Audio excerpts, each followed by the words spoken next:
Hello, people. So, time for a film review. Now, the film I'm going to be talking about, Natural Born Killers, is a film I've seen several times now, so I'm pretty familiar with it. Watched it again last night with a friend. Um, this is the film. It's a 1994 film starring Woody Harrelson and Juliette Lewis in the title role, and it still remains one of the most controversial films ever made. Directed by Oliver Stone, revised from a screenplay by Quentin Tarantino. I understand Tarantino sold the rights to it because he couldn't get the film made himself. Um, I really don't know what to make of this film. There's aspects of it I like, and I can understand what the message is. There's other aspects I think the direction was just a bit off. Now, Oliver Stone, of course, is mostly known or mainly known for kind of in-depth political films, particularly about the presidents, JFK, Nixon, W. Um, Also hard-hitting political dramas like Born on the Fourth of July. So Natural Born Killers is a little bit of a step out for him, but still very political in one sense. If I can basically summarize Natural Born Killers in the most simplistic way, it's sort of a 1990s take on Bonnie and Clyde. That's how I would describe it. That's how I've always perceived it. Um, that's quite a striking cover art picture there. Woody Harrelson was cast in the role and has long been associated with the role. Apparently, it was originally going to be offered to Michael Madsen, whom Stone wanted, but the studio wanted Harrelson. Like I said, it was made in 1994, the same year as Pulp Fiction. 1994 specifically was a year that was known for violence in film. Now, the great irony with this film was ostensibly the message, and this is how Stone has defended it, was a critique of how the American media. This is how I've interpreted his initiative with this, is a take at how the American media and mass sort of consumer entertainment, for want of a better term, reality TV shows, for example, or perhaps more applicable to the 1990s talk shows, and true crime and that sort of thing. How there's a sort of moral hypocrisy because on one hand they condemn violent crime. On the other hand, they fully endorse it. And the film, very heavily rides on that. So a quick look at the synopsis. Basically, it starts off with this couple rampaging through the United States. It's mostly set in the mountain region, sort of New Mexico, Arizona, that sort of area, but rampaging through the country and yeah, just killing people for no other reason than killing them. In some cases, robbing. But basically, it demonstrates these two as real sociopathic killers. It shows Juliette Lewis a whole sequence where she shows her background. She's from came from a sexually abusive father, played by the comedian Rodney Dangerfield, who apparently came up with his own lines, and that's a very disturbing scene because it's done in a sort of almost like play type performance, but there's clearly very dark undertones because this guy is a real piece of work. He's a sexually abusive father, a horrible individual, and it's sort of I guess driving the message. This is how she ended up so messed up. Anyway, Woody Harrelson comes in and he's kind of saves the day, and they kill her parents, her younger brother. And basically, yeah, they go on this rampage, this kind of road rampage through the country, and gradually they become celebrities in part because of the very cynical efforts of a TV presenter, journalist character played by Robert Downey Jr. Just get the name of the character here, if you bear with me a second. Um, Now, Robert Downey Jr.'s character was somewhat criticised for a rather unconvincing Australian accent. However, he's an important character because he represents the role of this very sleazy kind of cynical talk show host. Think Jerry Springer. Actually, apparently, Geraldo Rivera was the model that was used, and Stone even considered casting him in a cameo, in the cameo of himself. Um, I'm just getting up the name. I don't have the article right in front of me because there's a lot to say about this film, so it didn't need a great deal of preparation. Just no, not listed there.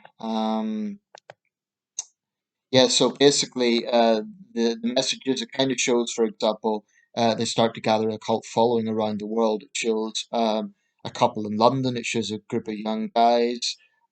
Somewhere it shows these young people in Paris, a young woman in Tokyo, and it's very kind of in bad taste, like holding up these killers to be heroes. And it shows them on the covers of magazines, and basically they're becoming celebrities. I guess this is kind of reference to, you get these high-speed car chases that become a form of entertainment. Police camera car chase type sequences. And Stone was very much, I think, making a statement on this. I'm just trying to get the article up here too. But one thing I didn't like about the film was some of the direction is just a bit chaotic. Maybe it was meant to be that way to sort of demonstrate the chaos of the lives or something. It kind of amalgamated strange color shots, sort of grays, reds, and then cartoon-like sequences. I'm not sure I like that approach. I think I know what Stone was trying to do, but I didn't like it. It was a bit chaotic. Having said that, it's a film that you can't forget. And basically, the film ends up where they're both kind of isolated in a prison, but this character, played by Woody Harrelson, Mickey, I should say, the characters are Mickey and Mallory Knox. He instigates a riot whilst he's being interviewed by this very cynical journalist, whose name I'm going to get right now. Apologies. I should have really got this up first. Um, there are others, I should say, who are associated with the film, and Tarantino apparently disowned it. Whether he didn't like the direction or what, he did disown the film or his connection with it. Yeah, Woody Harrelson is Mickey Knox. Robert Downey Jr. is Wayne Gale. That's the character. Tommy Lee Jones plays Warden Dwight McCluskey, who's quite an important character in this prison riot. But it's a very dark film. It's a very violent film, as you would expect, particularly the prison riot sequence. A bit that always stuck with me was the opening scene because it actually plays the Leonard Cohen song "Waiting for the Miracle" and shows these desert scenes. I wasn't that familiar with Leonard Cohen. I heard that song, I kind of Googled it, and that got me interested in Leonard Cohen. And I went out and bought an album because I love that song, "Waiting for the Miracle." It's kind of a haunting, melancholic tone to it. It's sad, but it's beautiful as well. And somehow it just lends itself to that scene, sort of this feeling of wilderness. And if you see the scene, you'll see what I mean. But basically, and then it shows these rednecks pulling up to a bar, and one of them starts coming on to Mallory, and of course, she can defend herself, and then it ends up in a big shootout. It's a film that, like I say, it's hard to forget. It's a very strange film. It was also very controversial. This was a film that was accused of inspiring lots of copycat cases. Now, in some cases, if you look at this, some of them were quite vague connections, like a criminal had once watched a film and listed it among their favourites. Others are a little bit more direct. For example, there was a couple in Oklahoma who watched a film the night before and then they went and killed, I believe, a judge. Um, so there's a whole list on Wikipedia of copycat crimes linked to natural born killers. Um, and Stone had to be in the defensive for a lot of that. There's a scene too where the Native American actor Russell Means plays this elderly shaman character, and he kind of treats them, or they're lost in the desert. And he finds evil in them and tries to unleash it, but they're beyond redemption. And in that sequence, it also shows Woody Harrelson's troubled background. Um, so anyway, it's I don't need to say much more. It's like I say, the directorial style is quite chaotic. It's a little bit of there was bits I wasn't fussed on. I wasn't sure if it was the right approach, rather than just playing it as a straight film. I think I know why it was done. There's a lot of imagery in the film, which is quite in your face. But again, I think I know what he's driving at, sort of to show the psychology of these killers. Like they don't process things the way regular people do. Um, so I don't know if it's a film I like or not. I really can't decide. There's aspects of it I think is powerful and well delivered. There's other aspects that I think falls a bit flat because it's a little bit messy in terms of the style. I'm not just in my opinion, it's a bit chaotic. This is the kind of tagline. The media made them superstars. Yeah, the media made them superstars. So it's kind of ironic in a sense that Stone and the other filmmakers got criticised because he's the main creative force behind it, but there were others. He got criticised for this film. An interesting side note, incidentally, and I only say this in passing, Woody Harrelson's actual father was a convicted hitman and murderer. So whether, as an actor, Harrelson kind of used that in sequences where he's having flashbacks or, where he's on a violent rampage, I don't know. And, it sort of shows, for example, with this very cynical journalist is saying, oh, well, you got more ratings than Ted Bundy and John Wayne Gacy. Sorry, you didn't beat Manson.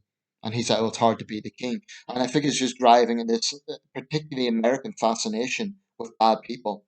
Um, it's not that the United States is the only country that has crime, of course, and not even the highest crime. But I remember a few years ago reading about a talk show host in Brazil who actually was hiring hitmen to kill people just so he could go to the scene and get ratings, which is about as low as you can get in terms of morality. I mean, that guy made Wayne Gale look pretty moderate.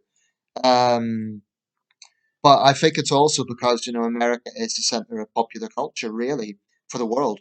So American crime becomes highlighted, perhaps beyond proportion, because it's America. And, the rest of the world watches violent American films. Although increasingly, particularly from the 90s onwards, there was more of a focus, or an increasing focus, I should say, on Korean and Japanese films of that caliber as well.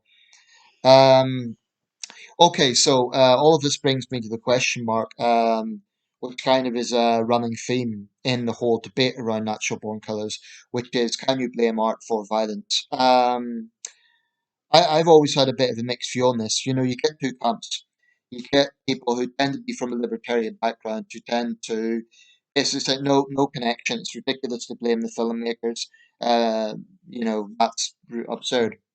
And then you get conservative, sometimes religious groups who absolutely vilify the filmmakers or artists or you name it, and they'll say, yeah, they're entirely responsible. I personally am somewhere in the middle. I don't think this is a black and white thing where you can say, oh, Oliver Stone's to blame because someone watched his film and killed someone. I think that's absurd. I do think that's absurd. I believe individuals are responsible for their own actions, and I think if you have someone who's so unstable that they're prepared to kill a stranger over nothing, then the chances are they would have done it with another film anyway if there hadn't been natural born killers, and even then, probably not with the film. I think someone like that is going to be dangerous regardless, and I think it's a bit of a push to say, well, because they watched his film, that pushed them over the edge. Having said that, I think it would be naive to say there's no influence. It's known that Eric Harris and Dylan Klebold in the Columbine case had made references to the film specifically during the rampage. Uh, we're going to go MBK, natural born killers. But again, is this a case of criminals and killers and mass murderers just kind of utilizing popular culture as a convenient, almost excuse? Or sixth sense of inspiration, or is it that popular culture is itself influencing it? I'm not I'm not so sure that it's the latter. Having said that, I don't want to be accused of hypocrisy because I myself have spoken about certain mediums that I do believe definitely are responsible for negative things in society. For example, I've been very vocal about drill music. Now, this is a bit of a different realm because that's music versus film. What's the difference? Well, what I would simply say is Natural Born Killers was a controversial film. Probably not a mainstream film, that would be a wrong way to describe it, but it was a film intended for a mass audience. With drill music, and I use that term music very lightly, it's very, very specific. This is the thing about drill. You literally have people naming uh, their own rivals in videos, so then they feel that they have something to prove. I mean, it literally disses people in videos in a way that kind of it's a machismo thing. Like, I'm going to diss you in this video, then everyone's going to laugh at you, and then the person who feels they are being disrespected, then they go and stab someone. They stab their rival. I think people who say that drill music is harmless are being incredibly naive. Now, drill apparently has recently picked up some music awards, and it might be that its increasing public exposure kind of forces it to moderate itself and become a little bit more mainstream, which I guess isn't a bad thing if it tones down the very, very dark, thuggish imagery that is within. I mean, when I think of drill, I literally think of it's not perception, it's reality. It is what it is. You get young, mostly black guys just basically hoods down, brandishing knives, and talking about what they're going to do to rivals. It's a very dark, thuggish subculture. There's no intelligence there whatsoever. There's no intelligence, there's no political message, there's nothing but grim, dark criminal violence. That's all it is. There's absolutely there's no political message there. There's nothing. Except darkness and depravity, and that's why the libertarian argument is all art, right? Uh, People could do what they want and just hide it as art. That to me is utterly absurd. I mean, where do you draw the line? In theory, under that logic, you could have a child predator, downloads child porn and say, "Oh well, it's just art." Which of course to reasonable people it's not. It's evil. It's exploitation. This is why I think people need to be wary of blanket statements either way. I really do think it's one of those things. I'm playing the film actually in the background. This is the scene. I'll just play a little clip. It's not my intellectual property. This is a little clip from. I've put it on mute so I can make this video.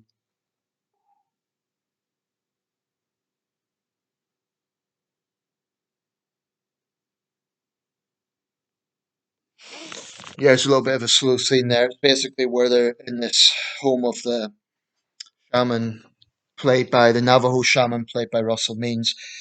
Um, yeah, so I mean, it's certainly a film that's guaranteed to elicit debate, and if nothing else, that's a good thing. You know, whether it's conservatives who think the film's immoral, whether it's others who praise the film for exposing the hypocrisy of this media thing. I mean, I will say this: I am deeply, deeply cynical of the likes of Jerry Springer or Steve Wilkos or Jeremy Kyle and a host of other talk show hosts. I think they're absolute sleazeballs. I really find it hard to respect these guys. Some are perhaps better than others and a bit more professional and responsible. But I think, when you start putting a focus on ratings over anything, in terms of you have a medium that's supposed to be about helping people, but with Jerry Springer, it was clearly just meant to be outrageous. I think Springer is a very sleazy character. I've never had respect for him. People say a lot of it's fake. Maybe it is, but even that is, well, what does that say? Let's laugh at problem, broken lives. There's something dark and very creepy about that to me. And what's disturbing is there is mass consumption. These sort of shows have a lot of support. Um, anyway, I'm going to round this up, but Natural Born Killers, if you haven't seen it, check it out. Like I say myself, I wouldn't call it an enjoyable film, but it's a thought-provoking film, and it's a film that I think is quite intelligent. It does offer something in the way of debate. My main issue with it isn't so much on moral grounds; it's more on directing grounds. I think the points is just a bit messy. Um, and Stone's justification for the fact that the killer survived the film. That's what's different from Bonnie and Clyde. They're not killed in a police shootout. He makes a point. Well, in the '90s, bad guys tended to survive. So it's kind of a statement about American culture at that time, and still very much so today. I mean, you just have to look at the way CNN covers the racial tensions in America. They love it. They, I know that's a cynical thing to say, but I really do believe if you have, take for example, and perhaps I'm getting into another realm here, but let's say you have a case of clear racism, we have white supremacists killing a black person. The media is going to be all over that. But if you have a black person killing another black person, or even a black person killing a white person, I think that there's definitely a narrative in the United States with big media outlets that if there is a racial component, this is good for ratings. And I think that's absolutely loathsome. They'll never admit it, of course. They say, "Oh well, these are issues that we have to debate," but I do think that there's a very, very cynical intention behind that. I do think that whilst okay, you're going to get the punditry and analysis, a lot of that is also they're all over it. They'll obsess by it. They will report non-stop to the point where other major stories are put to the side. So that indicates to me that there is an agenda there when they're putting so much focus on it. Right, excuse me. Let me know your thoughts if you have seen the film. What do you think of it? If you haven't seen it, check it out. Be warned, it is quite a dark film. It's violent, and it's strange. It's if you have epilepsy, by the way, don't watch this because it's the lighting effects are a bit out there. Okay, I'll round it up. Let me know your thoughts.